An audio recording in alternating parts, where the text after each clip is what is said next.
When I went to OU's Children's Hospital, when we were there for one of Ryder's chemo treatments, we walked into the waiting room and it was just packed to the brim with children and families. And we were there a good hour and a half, 2 hours with the family shooting and, you know, documenting Ryder's story. And then when we left, we walked out to that same lobby and it was still packed with all new families and all new children and all different ages. You don't really understand how many sick children are out there because they don't have a voice. That's the real important thing of us documenting Ryder's story, and through his legacy and showing how many people he's touched, that hopefully it does raise awareness and raise funding for children's cancer. I asked, the family if they'd spoken with him about that. They explained to him that he was sick, and through that and their faith, they taught him about God and Jesus and heaven. And I don't think that they really said, Ryder, you have no chance of surviving.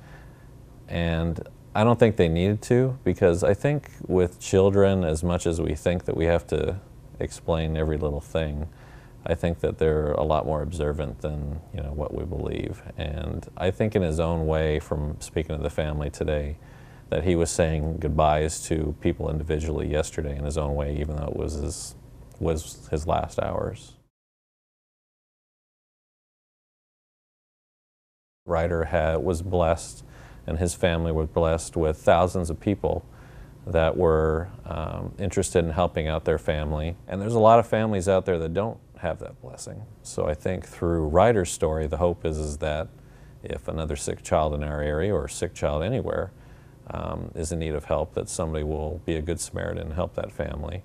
And again, that through this, some eyes will be opened. The amount of money that children's cancer receives every year is minuscule compared to what the other cancers are getting. These kids are our future, and seeing what Ryder accomplished in 6 short years and how many people he touched, what if he lived to his 20s?